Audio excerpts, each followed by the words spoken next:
Slovensko združenje Europa Donna je med najbolj proaktivnimi združenji, ki podajajo roko obolelim, ki pomagajo bolnicam, pa tudi bolnikom z rakom na dojkah pri premagovanju številnih težav in izzivov, ki so tako osebni kot sistemski.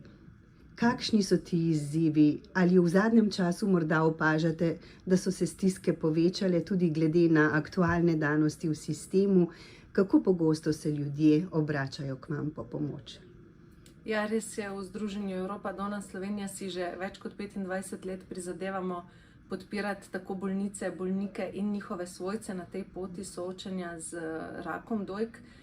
Zagotovo se je v teh letih kar veliko spremenilo, pa ne morem reči, da vse na slabše, ker presejanje imamo odlično, Dora odlično funkcionira.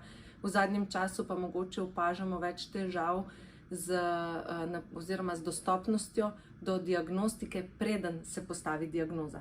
Potem, ko je postavljena diagnoza rak dojk, pa trenutno še vse zelo dobro deluje v sklopu tako Onkološkega inštituta kot tudi drugih inštitucij, kjer se zdravi rak dojk.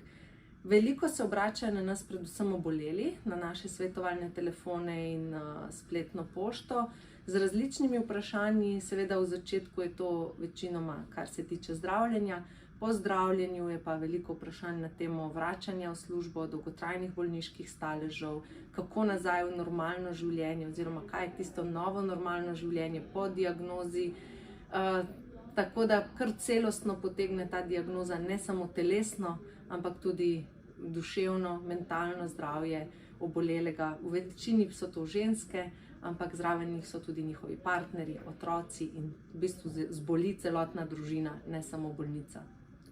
In čeprav vemo, da so pri nas možnosti za zdravljenje, sploh če je bolezen odkrita v zgodnji, zelo zgodnji fazi, resnično dobre, da je nekako diagnostična pot, potem ko je diagnoza postavljena, pravzaprav teče nemoteno, bolj kot ne. Izjema pa je seveda rehabilitacija celostna.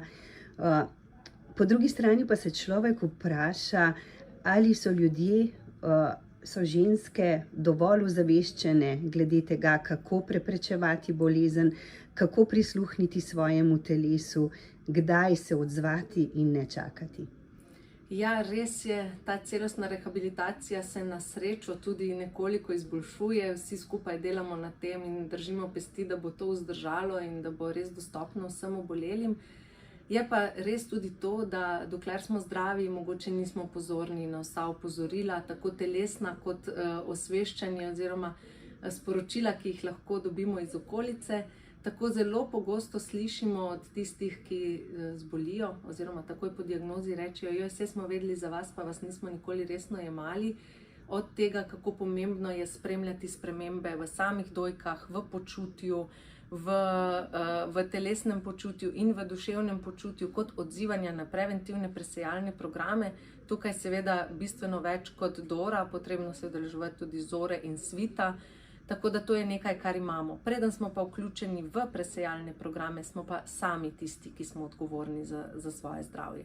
Tako da redno mesečno samo pregledovanje v primeru dojk pri ženskah je praktično nekaj, kar bi se morale vse ženske naučiti že od poznih najstniških let.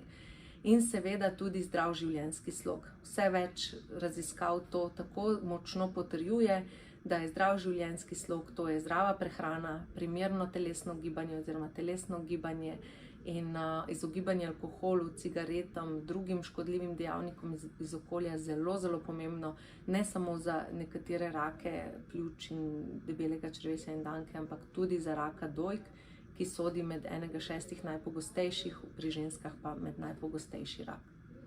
Pravzaprav bi to lahko rekli kar za vsa kronična obolenja, kaj ne? Kajti breme teh bolezni je danes izjemno veliko in pravzaprav lahko človek veliko naredi tudi sam. Res je, vsa kronična nenalezljiva obolenja, tako rakava kot druga, diabetes tip 2, povišen krvni pritisk, holesterol in še druge težave kardiovaskularnega sistema, so v veliki meri posledica našega življenjskega sloga. Seveda nekaj je tudi genetike zraven, ampak če bi zelo, zelo skrbeli za svoj življenjski slog, bi v primeru rakavih obolenj lahko več kot 50% vseh rakavih obolenj preprečili oziroma bi se pojavila zelo pozno v naši starosti.